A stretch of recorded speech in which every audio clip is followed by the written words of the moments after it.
Okay, so you were not just a helicopter pilot in Vietnam, because the helicopters were used for in so many different roles. Um, Everything from attack to just what would just be troop transport. But what was your role? Your primary service role, combat role in the helicopter? Well,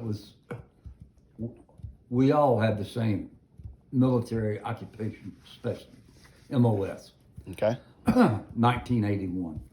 And that some of us were assigned based on our branch, and some of us were assigned based on preference. And there's some who got assigned to flying slick ships, which was mostly cargo and personnel movement. How about you? The only thing I could fly, or I agreed to fly when I committed myself to advanced ROTC flight school, was medevac. And what is that? What is it? Yes. It's evacuating wounded and dead from the battlefield, and in some cases just moving them about from one medical facility to another. So a civilian example would be What we've got nowadays with the helicopter evacuation for air ambulance. air ambulance. And you said you called it medevac, but what is the slang? The Dust off. Yeah. So what? It's not slang either. Oh, it's not. Oh, No. okay. Oh, okay. But dust off medevac. Medevac is medical evacuation. Right. And there was only one unit that continued to call themselves medevac instead of dust off. Oh, really? Yeah, Oh, okay. First cab. Oh, okay. So speaking of the units, what type of unit designation? Because you weren't in the 1st Cav or the 104th Airborne, rather you were assigned to them. Is that, or attached to them? Yeah. So what was your unit? Oh, the name of my Yes. unit? Well, I was in so many different units. Well, I was with the 101st, and I flew some for the 4th Infantry and the 25th Infantry, and a lot for the Korean Tiger and White Horse divisions. they were fighting with us in Vietnam. And a lot for the South Vietnamese units. The ARVN? ARVN units, which the names of which I never even bothered to find out. Yeah. But specifically your medevac unit, what was its designation? 44th Medical Brigade. 44th Medical Brigade. Yeah. Okay. And describe what were some details of the 44th Medical Brigade? How many, do you know in general, how many pilots or crew? Oh, speak real quick, if you would, to your role in the helicopter. You were the commander of a helicopter. After a while, I was called a pilot until I had a certain experience in combat, and then you became an aircraft commander. That also accompanies an increase in rank, because you were what, a first lieutenant? Or I was a first lieutenant at the time, but most of them were warrant officers. Oh, okay. And you achieved the rank of captain. Captain. Okay, so Captain Ron Martin. And then by the time you left the war, you were a crew. What was you were a pilot, and then there was a crew. Yeah, describe the personnel. Commander. Aircraft commander. At that time, I had a secondary duty as personnel officer at a hospital. So when I wasn't flying, I was working administratively as a personnel officer. But on your helicopter that you are the highest ranking officer on, correct? There's a crew chief, a co-pilot. Like, what's the setup there? Medic and someone that was called a patient protector, which had nothing more than an M16. Okay. When I first got over there, they had just taken the M60s off of the medevacs. Oh, they were armed initially. Yeah. Oh. And then they started raising hell about the Geneva Convention. Took them off, and the only thing we had after that was your crew all had an M16, except the pilots. You had your sidearm, right? Yeah, sidearm. which was what 1911 45, Yeah, and then how many? So a crew's made up of 4 individuals then? 5. 5. What are their? Pilot, co-pilot, crew chief, medic, patient protector. Okay, and as the pilot, you were at one time a co-pilot and then a pilot. Those were the 2 Yeah. roles. Okay, yeah, that's right. Yeah, I remember you telling me you had trained. There was someone who gave you some pretty good training initially when you got there. Who was a pilot that you were co-pilot with, right? Oh yeah, there were several good. One was the best I've ever worked with. He was a captain at the time, Ken Trotter. Yeah, He I recall that name. I learned more from him than I've ever learned any training or anything Yeah. else. It's the trial by fire. This is the training you're only going to get by doing. That's right. Yeah. Okay. So What are some of the most valuable things you learned from Ken? What's the What one are now? some of the most valuable or memorable things that you learned from Ken? From what? Ken Trotter.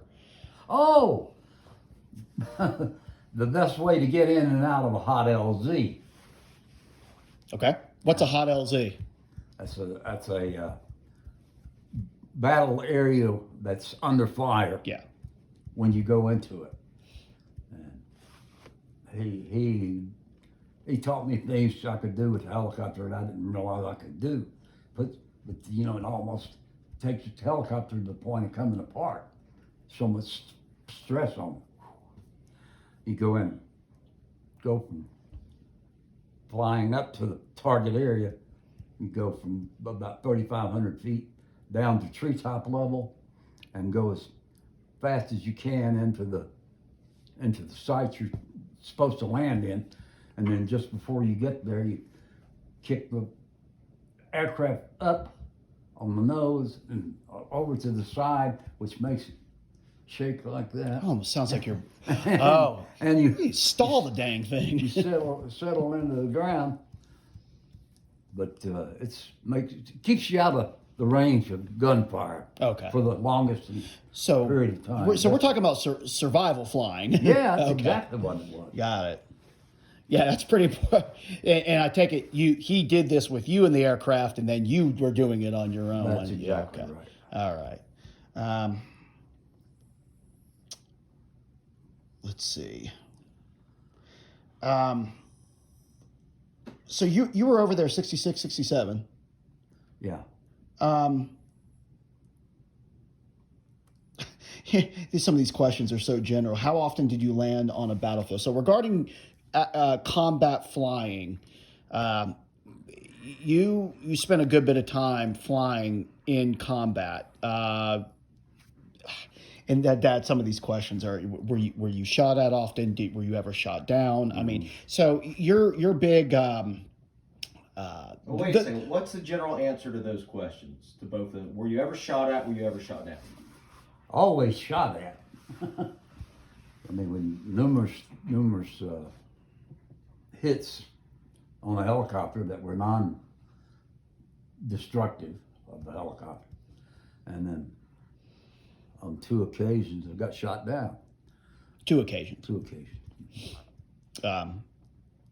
But you're not a Purple Heart recipient, so you're all right. I'm okay, Yeah. except for In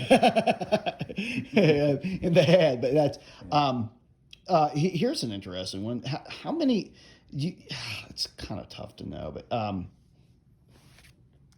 did you evacuate hundreds of individuals? Over 1,000? I mean, you're doing this for a year, and I know you were sick for a while and had to go on hospital leave for a bit, but. I figured it'd been about 800 people rescued, and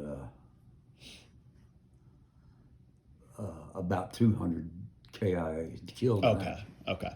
And that would be a combination of ARVN, the Korean Tigers, our guys, enemy. Depending on who we were supporting at the time. Yeah. But ever any regarding being engaged by the enemy and where you were working in the country, Do you think you were ever being attacked by NVA, Viet Cong, combination of the two, all of the above? When working with the South Vietnamese, it was mostly Charlie. That's NVA, the Army of North Vietnam. No, NVA is the official Yeah. Army of North Vietnam. Oh, so you're But talking the Charlies, and I can't even think of what they were called. The Viet Cong? Viet Cong. Yeah. Okay. Yeah. Okay. They were So South Vietnamese. so just the South Vietnamese rebels. Right. Yeah. Okay. Did you ever? Did any of those enemy combatants ever end up on your evacuation routes? Yes. So. If they were within the area of accessibility to where we went into an area, they were loaded onto our helicopter when wounded, just like our GIs were. Yeah. And the best I remember, I never carried more than 3 throughout the whole time I was there. And Got it. one in particular I remember because his leg was just dangling on. Ugh. And when we got back to the 91st Evac Hospital, he was on one. And I'd never watched surgery before. And I watched I was watching as they amputated his leg, what was left of it, and made a flap and did all that stuff. And I'll never forget the surgeons were working on and hit a vessel sometimes. So anyway, the blood squirted up and hit the doctor in the face, and I passed out. Yeah. Yeah, I wasn't a very good student to surgery. Did you visit that man who had his leg amputated? I did. Did you? How did that go? He hated me. And he was North Vietnamese, and they all hated us because we had no damn business being there. But anyway, I told him I had an interpreter, and I told him I just wanted to see how he was doing, and he said, you I said, well, I'm glad you're not armed.